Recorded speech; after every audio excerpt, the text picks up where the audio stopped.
So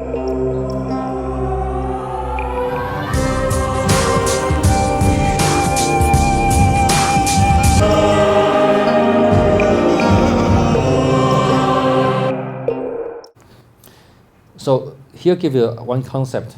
The inertial force is not important, it's not significant in micro scale.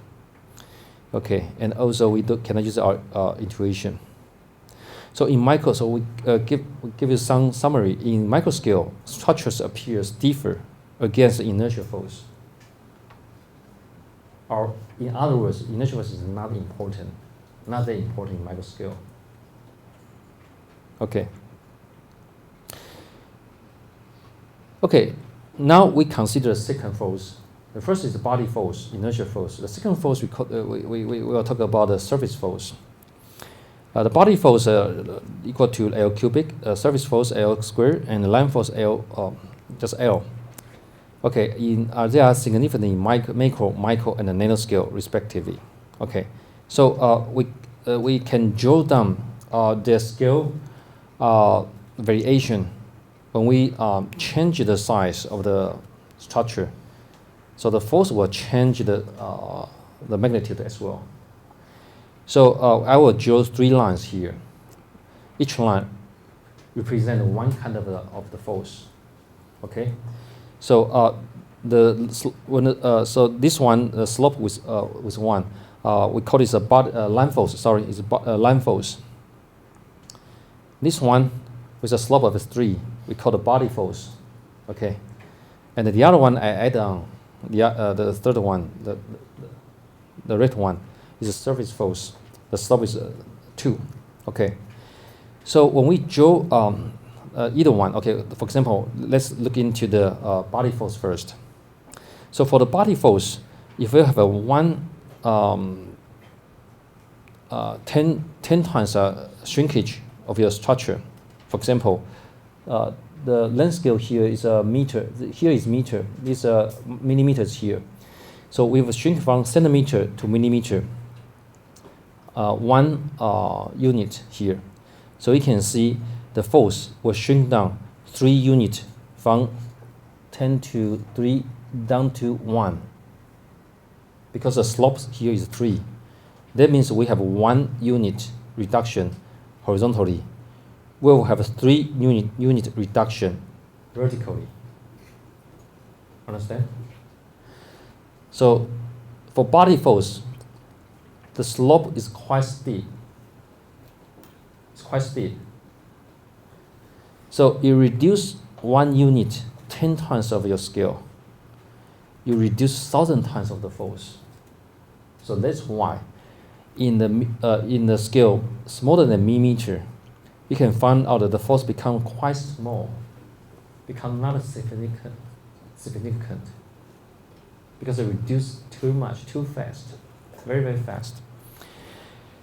So on the other hand, if we increase, okay, 10 times from the centimeter into 10 centimeter scale, you can find out that the force will increase 1,000 times for the body force, increase a lot.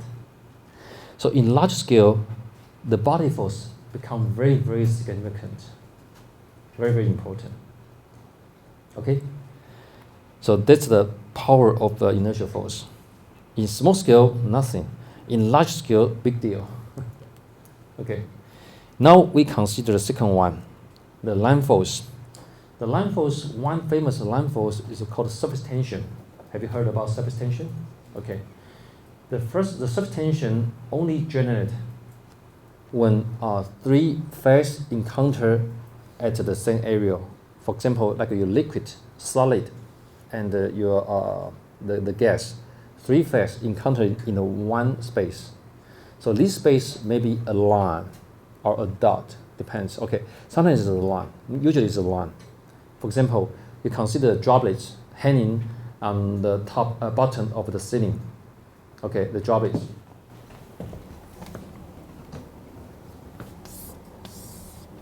It's a droplet hanging on the bottom of the ceiling. Okay, so the surface tension generated only in this area I draw. So the top view will be only this line here, circumference. Okay, so this kind of force, surface tension force, we call the line force, because surface tension force is only deal with the line, the contact line, the three-phase contact line. The three-phase means we have a liquid, we have a gas, we have a solid. It's sitting. Okay, so the three-phase only a line here. Okay, give it a line here. Okay, so the surface tension is a line force. So the force is the circumference times the surface tension. You got a total force. So it's a line force. So surface tension is proportional to L only. Okay. So the second one is surface tension. The slope is 1. So here. Okay. So when we see the intersection between line force and the body force, we find out they encountered it at the millimeter size. Okay. Why in millimeter size?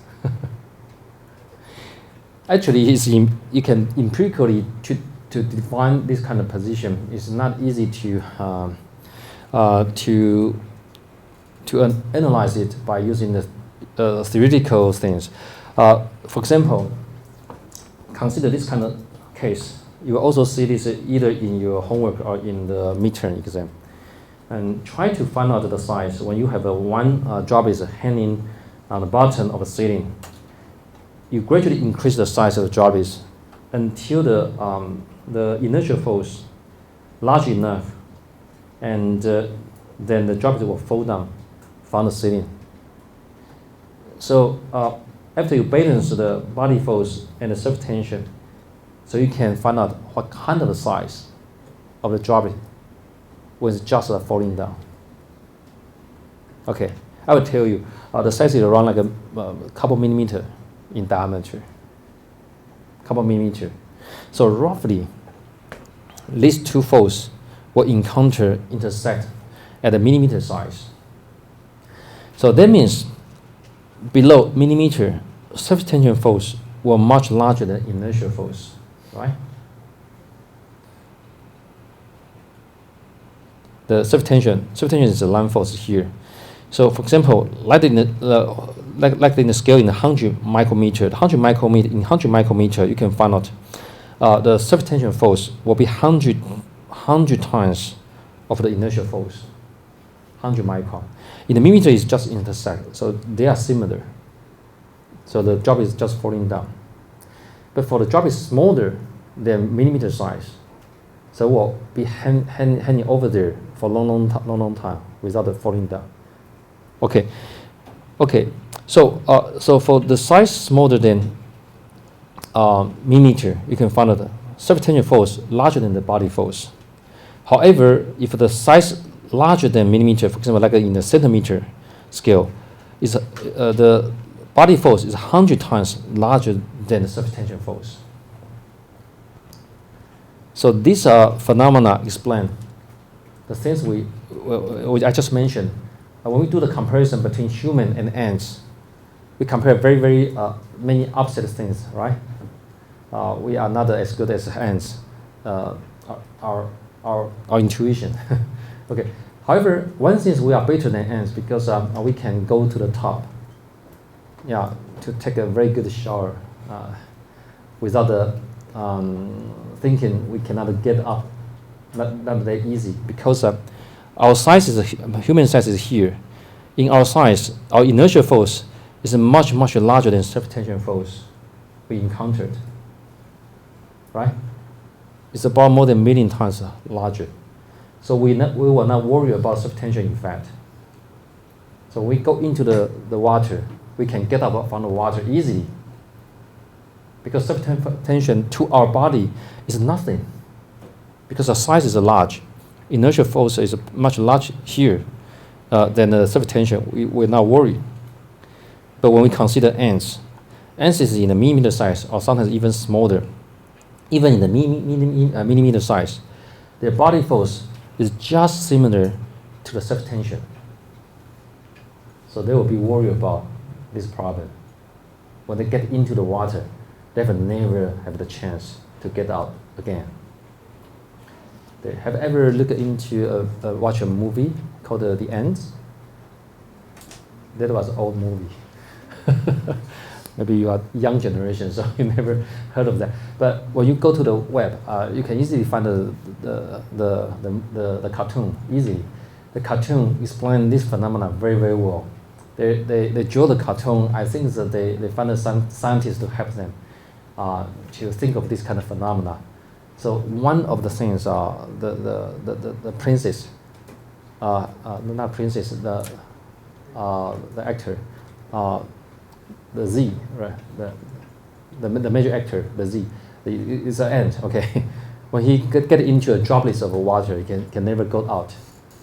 So his girlfriend, the princess, want to using a rod to knock the droplets, want to save the Z, found the water droplets, but never succeed. So end out when the droplets rolling onto the beach on the top of the sands, and the sands absorb the water away. Then the Z get escaped from the water. So that movie exactly describes how efficient, how effective of a self-tension to hold an ant inside a droplet. Yeah. So if using normal ants force cannot break the droplets. You use the self-tension the other way to absorb, okay, the water, to escape the ant. Okay. Well, so this one phenomena. Okay. Now we consider these figures was also borrowed from the book on Science and Life. Okay, the book. So you can go into the book. But in that book, they did not mention what's going on with the surface force. Surface force is also important, actually. In microsystem design, we use a lot of surface force, actually. We use some surface tension, but not all surface tension. Most of them are surface force, for example, like electrostatic force, okay, diffusion, heat transfer, friction. Those are surface force. So surface force is important in micro scale. So when we consider to draw surface force, I drew it by myself, roughly, okay, as a red line here. So the power is a second. The power is a second. The slope is 2. Okay, so the surface force, you can find out we encounter with the body force at the large scale, at the meter scale, roughly at the meter scale. That's one intersection. The other intersection with the surface tension force is a line force at like a micrometer scale. So that means if you have your scale size larger than meter size than human body, okay, you can find out that the inertial force will be the king. Okay. Other two forces are either smaller or much smaller than the body force when a scale larger than meter size. For example, like a magnetic force. Magnetic force is a kind of body force. So when you go to the harbor, the Kaohsiung harbor or Keelung harbor, you can see they want to take out the tank, okay, from the ship to the port. So they cannot use something to grab. No, they're using a huge magnet, electromagnet, to pick up the tank from the ship and put it onto the port, deliver onto the port. Okay, so magnetic force is huge. In large scale, it's kind of inertia related force. And also, when you consider the flying of like an eagle, the eagle size when the wing expand, the sizes are more than meter size, I think. Okay, it's quite large. So when the eagle fly, the method they fly is different from what you can see from the insects flying, like bees or flies, those beetles, those small insects flying.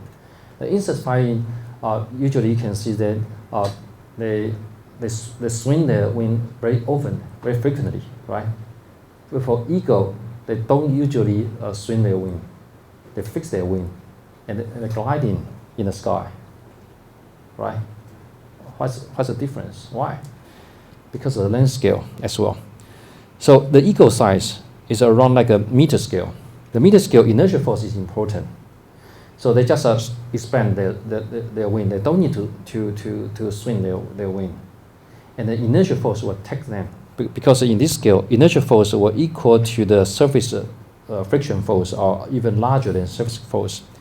So the friction force will not stop them easily. Once they have the inertia to fly, they can fly for a long distance. Okay. Without the exhausting of the inertial force by the friction force. But for insects, it's different. The insect size is usually in the millimeter, centimeter, millimeter, or even smaller, roughly in the millimeter size. So when you see in the millimeter size, the surface force, for example, like the friction force, is much larger than the inertial force. So once the insect generally wants choke of flying, so this energy will be taken away, exhausted away easily by the friction. So consider if the insect flying with a fixed wing, what will happen? Once choke, he just glide a little bit, then he fall down, right? He had never a chance like an eagle. You never see a beetle, flies, or bees. Bees. They fly like an eagle. Never, right? Because they have that kind of chance. They don't have enough inertial force to overcome the viscous or the friction force.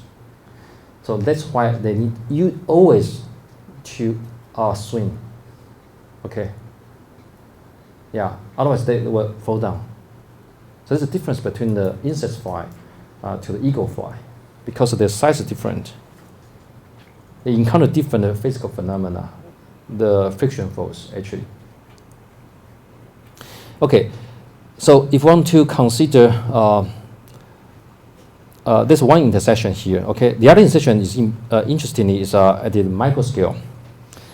So in micro scale, between the millimeter and micrometer scale, you can see inertial force is not important. So only two forces are important. One is the surface force. So in micro scale, that means between micron and the millimeter size, the surface force is even more important than surface tension, actually, when you compare. Only below, okay, micrometer, when you go into the nanometer size, the line force, the surface tension force, will be the king.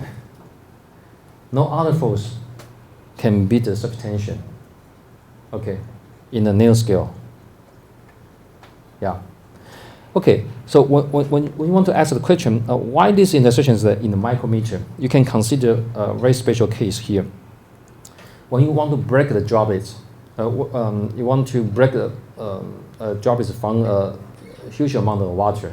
Okay, you need to use like a shear force to shear down the water become droplets. So in this case, the shearing force will encounter surface tension.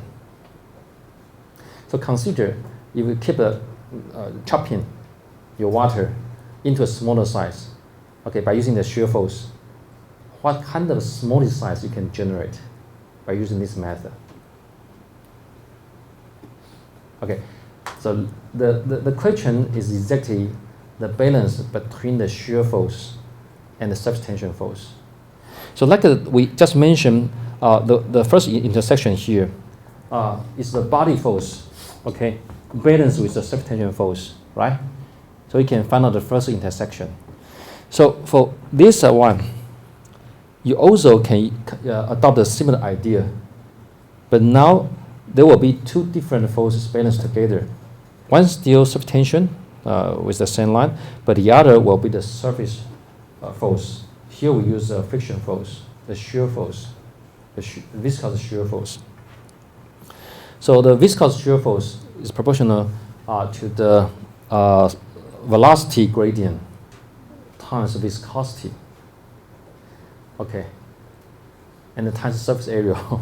Okay, so this is a total force. So use this force to balance with your surface tension line force. So you can find out what kind of smallest size you can generate. Usually it's around like a micro size. So that's why if you want to use shear method to produce a small droplets, it's very difficult to generate droplets smaller than 1 micron. Very, very difficult. You need to use a lot of energy. Okay, using another different energy to put into the system. Otherwise, you cannot use in the normal shear force to shear down your droplet down to smaller than 1 micrometer. Very, very difficult. Okay. Okay, so 3 lines give you 3 intersections. So these 3 intersections give you 3 different physical phenomena and explain why different animals or species they behave differently. Okay, because force force phenomena are different, and the importance of different force are at a different